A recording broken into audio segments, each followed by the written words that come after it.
사실은 그 설교 준비는 다 마치고 저 안에서 여전대 찬양 연습하는 소리를 이렇게 들으면서 저는 저 방에서 찬양할 때 찬양 들으면서 이렇게 마음으로 기도하고 있거든요.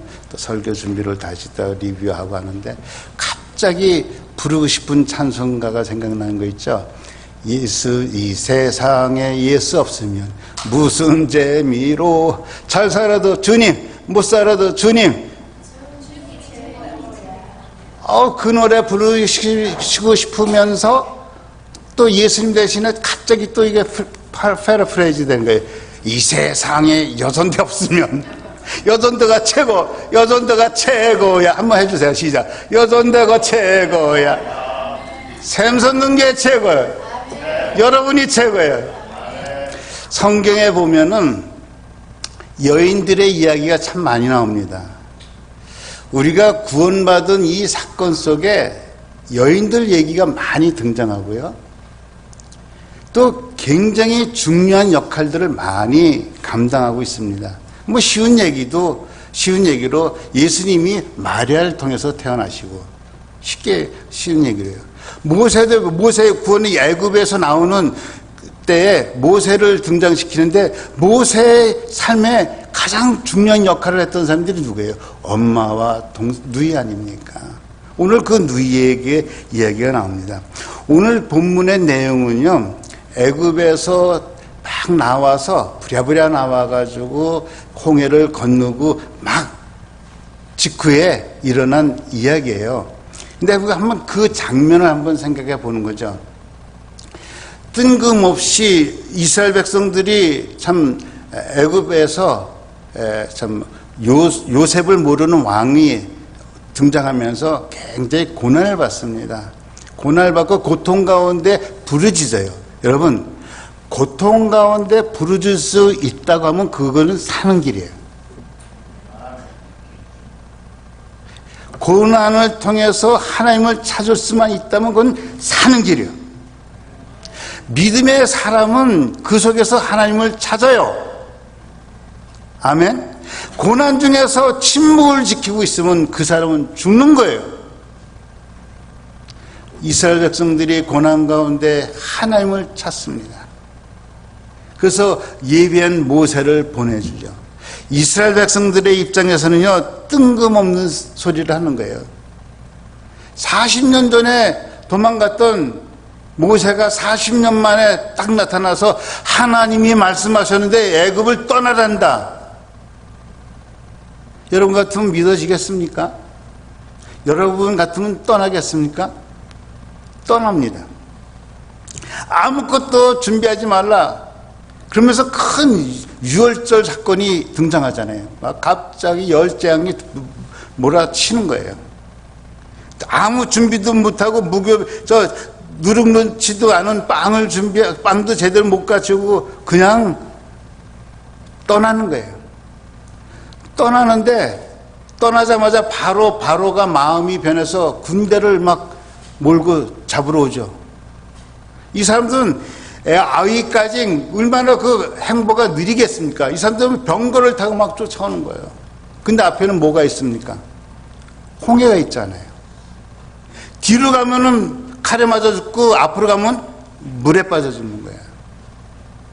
근데 모세가 손을 드니까 하나님께서 기적을 베풀어서 물이 쫙 갈라지고 그 길로 이스라엘 백성들이 지나옵니다.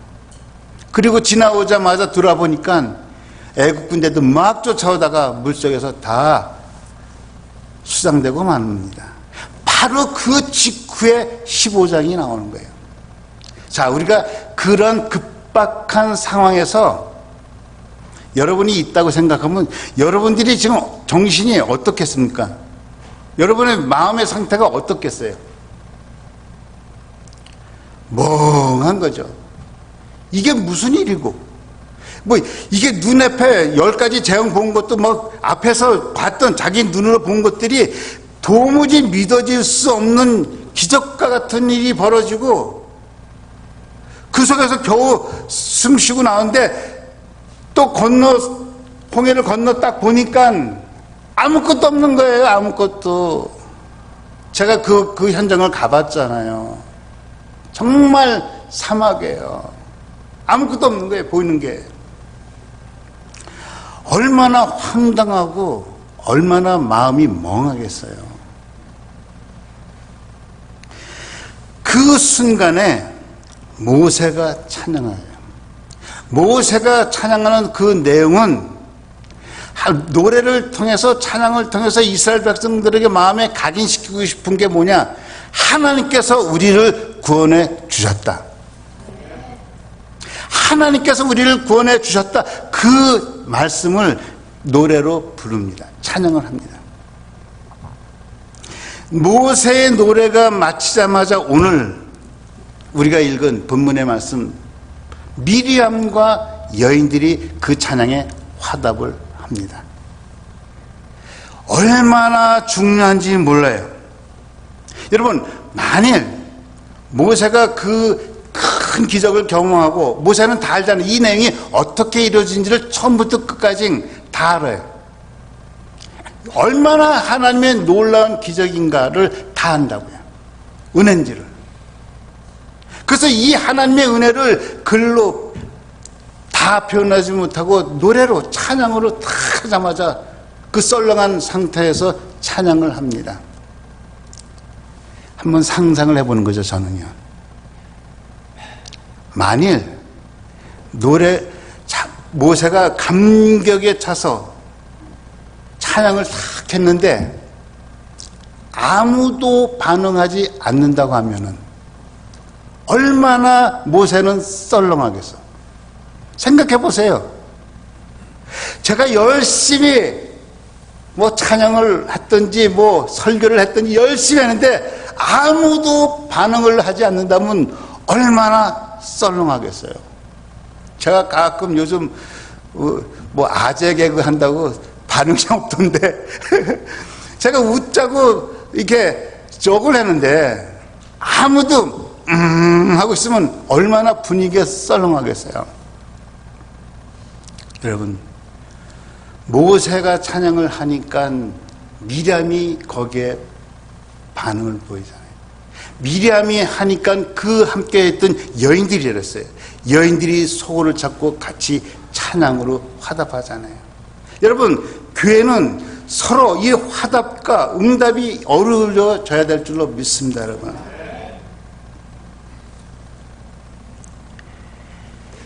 그런데 그 썰렁한 환경 속에서 정말 정신없이 튀어나왔는데 어떻게 할지도 모르고 아무것도 보이는 것도 없는 그 상황에서 모세가 찬양하고 미리암과 여인들이 소고를 치고 찬양을 하니까 상황이 반전되는 거예요. 상황이 반전되는 거예요. 여러분, 찬양은 우리의 상황을 반전시키는 거예요. 아까도 말씀드렸지만 그 상황이 여러분이 있었다고 생각해 보세요. 얼마나 황당하고 얼마나 정말 hopeless, aimless, 어떻게 갈지도 모르고요. 보이는 것도 없고요. 뭘 해야 될지, 가진 것 없지. 정말 뒤에서 일어났던 것은 정말 눈에 보이지 못한 엄청난 일들이 벌어졌는데 실감이 안 되는 거예요, 본인들은. 그때 찬양이 그 사람들의 마음을 반전시키는 거예요. 이런 찬양이 여러분들 가운데 있기를 예수 이름으로 축원합니다. 모든 백성들이 겨우 사지에서 벗어나서 이제 맥이 풀려 있는 거예요. 맥이 풀려 있는 상태에서 모세가 경력에서 찬양을 하고 미리암과 그 여인들이 찬송을 하고, 그러니 분위기가 반전이 될 수밖에 없죠. 출발할 수 있는 힘이 생기는 거예요. 여러분, 찬양은 우리의 삶을 반전을 갖고 오는 거예요. Make it turn around. The all circumstances you have. 우리의 환경을 턴어라운드 시키는 거예요, 찬양이. 미리암이 모세가 찬양할 때 그 여인들과 함께 모든 백성을 찬송케 하는데 리드할 수 있었던 이유가 하나 있어요. 미리암의 마음에는 하나 그 갖고 있는 본질이 있었어요. 본질. 신앙의 본질을 잃어버리면 안 돼. 신앙의 본질이 있었던 거예요.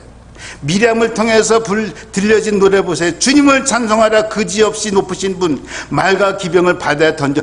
하나님에 대한 분명한 신앙의 본질을 갖고 있었기 때문에 화답으로, 찬양으로 화답하게 되는 거예요. 여러분, 다른 건 다 우리가 잃어버릴 수 있고 희미해질 수 있어도 essence of our faith, 신앙의 본질, 예수 그리스도를 믿는 믿음, 살아있는 하나님을 믿는 믿음, 이 믿음의 본질은 우리가 꼭 갖고 있으면은 어떤 상황에서도 우리는 찬송할 수 있어요. 어떤 상황에서도 우리는 낙담하지 않아요. 어떤 상황에서도 우리는 타협하지 않아요. 저는 지금까지 목회해 오면서 또 앞으로도 그렇게 할 것으로 다짐하면서 하는데 한 가지 분명한 건 있어요. 내 하나님, 우리 하나님, 정말 이게 신앙의 본질인가? 적어도 내가 목회하는 현장에서는 신앙의 본질을 퇴색시키는 일은 없애겠다. 우리 신앙의 본질만 갖고 있으면은 코어 밸류, 다른 표현은 코어 밸류라고 할 수도 있고요. 우리는 흔들림 없이 하나님을 찬양할 수 있을 줄 믿습니다. 그 광야에서 백성들이 함께 찬양을 하니까 광야가 예배 처소가 되고요. 광야가 축제의 장소가 되고요. 광야가 기쁨과 감격 속에 넘치게 되는 장소가 되는 거예요. 찬송이 그렇게 한 거예요. 그 찬송을 누가 인도했다고요? 미리암과 여인들의, 그 당시 여전도 회원들. 하나, 백성들의 마음을 흩어놓지 않고요. 얼마나 흩어지기 쉬운 상황이에요. 백성들의 마음을 모으잖아요. 여러분, 성령의 역사는 거듭거듭 제가 반복해서 말씀드리지만 모으는 데 있어요. 사단의 역사는요, 흩어놓는 데 있어요. 기운 빼는 데 있어요. 우리는 성령의 쓰임받아야 될 줄로 믿습니다. 모이기에 힘쓰고, 모이자면 모이고, 하자면 하고, 잘 기도하자면 기도하고, 찬송하자면 찬송하고, 공부하자면 공부하고, 이것이 성령에 붙들려 사는 사람이에요. 미리암이 찬송했다고 해서 백성들이 다 그냥 자연스럽게 따라했을까? 제가 갖고 있는 질문은 그거예요. 내가 하자고 한다고 해서 우리 교인들이 다 따라올까? 자연스럽게? 결코 그렇진 않을 것 같아요. 미리암이 자꾸 소를 잡고 찬양을 하니까 같이 있는 여인들이 찬양하고 같은 모든 여인들이 찬양하니까 모든 백성들이 함께 찬양할 수 있었던 것은 평소에 미리암이 백성들과 관계가 좋았다고. 백성들과 관계가 좋으려고 하면은 백성들의 마음에 그 항상 함께 교통이 이루어지는 거예요. 그냥 하루아침에 내가 찬양한다고 다 뜬금없이 찬양한다고 찬양하는 게 아니에요. 평소에 백성들과 교제와 교류가 있고 그들과 마음이 하나가 되고요. 마음을 그들의 마음속에 미리암이 늘 함께하는 거예요. 누가 그러더라고요. 사람의 물건을 훔치면 도둑이고 사람의 마음을 훔치면 리더다. 그래서 제가 너무 좋은 프레이즈라 제 아는 친구 목사님 때, 야, 내가 설교 준비하다 이런 좋은 프레이즈가 있다. 물건을 훔치면 도둑이지만 사람의 마음을 훔치면 리더가 된다니까 그거 틀렸대. 사람의 마음을 훔치는 건 제비들이래. 사람의 마음을 훔치면 안 되고 사람의 마음을 얻어야 된다. 제가 우리 교인들의 마음을 얻고 있습니까? 사람의 마음을 얻어야 된다는 거예요. 미리암은 평소에 사람의 마음을 얻고 있었던 거예요. 여러분, 교회의 리더라면 뭐냐? 사람의 마음을 얻어야 돼요. 그런데 영물이라 잘 알아요, 교인들은요. 너무 잘 알아요. 저는 목회하면서 숨길 수 없는 사실 하나. 내가 절대 우리 교인들에게 내 마음 못 속인다. 다 알더라고, 이 사람들이. 화났는지, 기분 나쁜지, 언짢은지. 그래도 저는 우리 교인들의 마음을 얻기를 애씁니다. 저는 목회에 오면서 지금까지 옷자락 잡으려고 해본 적이 없어요. 지금도요. 옷자락 잡으려고 하지 않아요. 옷자락 잡으려 했더니 옷 벗고 가더라고요. 사람의 마음을 얻기를 예수 이름으로 축원합니다. 성령님의 역사하십니다. 제가 늘 기도하는 제목 중에 하나, 성령님이여, 내가 우리 성도들의 마음을 얻게 해달라고. 성도들의 마음이 나를 떠나면 나는 목회가 끝입니다. 그잖아요. 내가 앞에서 북을 치고 창구를 쳐도 아무도 나를 따라주지 않는다면은 그것은 목회의 끝이죠. 내가 북을 치려고 폰만 잡아도 같이 북 잡아주는 사람이 있어야 그것이 샘솟는 거예요. 할렐루야. 어떻게 그것을 풀어갈 수 있냐고요? 성경의 미리암 얘기가 민수기 뒤에 나옵니다. 모세가 실수를 합니다. 구스 여인을 얻습니다. 거기에 대해서 상당히 비방한 사람이 누구예요? 미리암이었어요. 모세가 잘못했어요. 여러분, 혹시 제 허물이 보이면요, 저를 비방하기보다는 저를 위해서 기도해 주세요. 제 허물은 하나님께서 치료할 거예요. 미리암이 비방을 합니다. 그 대가로 미리암이 문둥병에 걸리게 됩니다. 여러분, 유대의 사회에서 문둥병은 격리입니다. 떨어집니다. 그것을 위해서 모세가 기도를 합니다. 그때 아주 중요한 성경 말씀이 나와요. 미리암에 대해서. 일주일 진영 바깥에 서 있으라고 그래요. 그리고 일주일 후에 문둥병이 다 나면 그때 돌아오라는 거예요. 여러분, 상황이 기다려줄 수 있는 상황이 아니에요, 지금. 하루 빨리 가야 돼요, 진행을. 그리고 200만 이상, 장정만 200만 이상의 사람들이 자녀들까지 가면 400만 추정하는데 딱 한 사람의 문제가 걸린 거예요, 지금. 미리암. 버리고 가면 돼요. 아무 문제 없어요. 그런데 민수기 12장 15절 보니까 백성이 미리암이 돌아올 때까지 행군하지 않더라. 놀랍죠?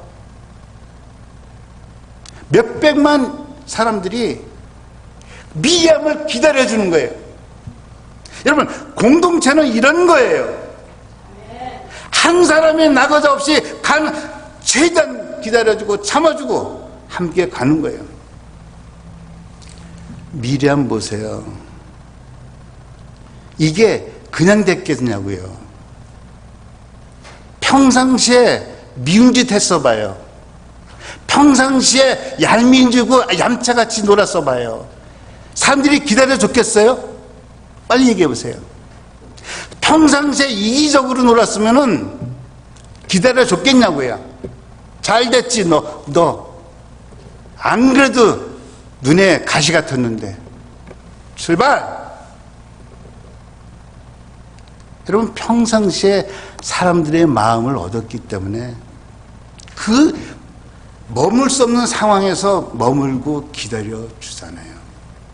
저는 우리 여전도의 한 분 한 분, 또 우리 삼선동교회 성도 여러분 한 분 한 분이 교인들의 마음속에 기다려주고 싶은 사람들이 되기를 예수 이름으로 축원합니다. 마음을 얻어요. 평상시에 마음을 기다려줘요. 그러니까 그 백성들의 마음을 가진 미리암이 소고를 치니까 같이 소고 치고 찬양을 하고, 찬양을 하니까 그 황량한 광야가 예배 처소가 되고 축제가 되고 분위기의 반전이 되잖아요. 여러분, 삶이 어둡습니까? 여러분, 삶이 지금 잘 안 됩니까? 찬송을 하세요. 찬송이 분위기를 바꿔줄 줄로 믿습니다, 여러분. 저는 그 경험을 했습니다. 제 간증은 벌써 몇 번 했기 때문에 반복하지는 않지만 제 마음에 분이 차고 있을 때 찬양을 하니까 내 마음을 체인지했어요. 할렐루야. 두 번째, 이 사람들이 찬양을 하니까요, 사람들 마음에 새 힘을 주는 거예요. 그래서 우리 찬양이 너무 중요한 거예요. 새 힘을 줘서 비로소 이제 발걸음을 시작해서 광야 생활로 들어가기 시작하는 거예요. 할렐루야. 여러분, 제가 보면은요, 영적으로도 마찬가지예요. 사람들에게 힘을 주는 사람이 있는가 하면은 힘을 빼는 사람이 있어요. 누가 그렇게 표현했더라고요. 영적 소방관이 있고 영적 방화자가 있다. 영적 소방관은 뭐냐? 막 기도하려고 하는데, 찬양하려고 하는데, 예배하려고 신앙 활동을 자꾸 꺼버리는 거야. 막는 사람. 영적 소방관이래. 영적 방화자는 뭐냐? 불을 지르는 사람이라는 거예요, 영적으로. 여러분, 우린 다 불을 지르는 사람이 되길 예수 이름으로 축원합니다. 그래. 성경 뭐래? 서로 격려하여 모이기에 힘쓰고. 할렐루야. 격려하는 자. 낙담케 하는 사람이 있는가 하면 힘주는 사람이 있고요. 앵커레저가 있는가 하면 디스커레저가 있다는 거예요.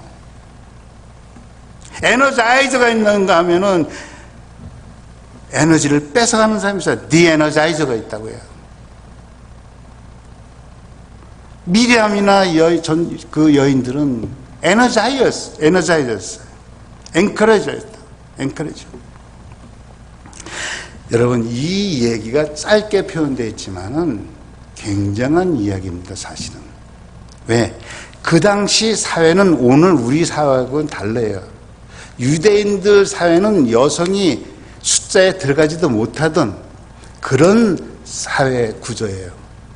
오직 하면 성경에 계수할 때도 남성에서도 전쟁에 나갈 수 있는 장정만 계수했잖아요. 나머지 사람은 사람으로 계수도 안 한 거예요. 그 사회에서 한 여인과 그 함께하는 여인들이 그 백성을 끌고 갔었다는 것은 대단한 사건이에요. 오늘로 치면요. 오늘 하나님께서 찾으시는 분은 미리암과 그 여인들 같은 사람이에요. 낙담하고 있을 때 찬송으로 힘을 붙돋는 사람, 힘을 더 넣어주는 사람, 소망을 보게 하는 사람, 전진할 수 있는 힘을 주는 사람, 사람의 마음을 얻는 사람, 무엇보다도 리더와 함께 맞장구 쳐줄 수 있는 사람. 여러분, 손바닥도 뭐 해야 된다? 이래야 뭐가 난다? 모세가 아무리 찬송으로 했어도 미리암과 그 여인들이 화답하지 없었다면 이 일이 일어날 수 없었습니다. 여러분, 여러분의 가정도 그렇고 교회도 그렇고 사회도 그렇고요. 서로 화답하는 이 모습이 있어야 소리가 나는 겁니다. 역사가 일어날 줄로 믿습니다라고 기도하겠습니다. 하나님, 비록 한 여인이 행동이었지만은 전체에 영향을 주었고 전체가 가나안을 향해 갈 수 있는 새 힘을 주었습니다. 우리 사랑하는 샘선교회 그리고 여전도의 모든 회원들, 미리암과 그 여인들처럼 화답하며 찬양을 통해서 환경을 바꾸고 주변 사람들에게 힘을 줄 수 있는 마음을 얻고 살아가는 성도들 다 되게 하여 주옵소서. 예수님 이름으로 기도했습니다.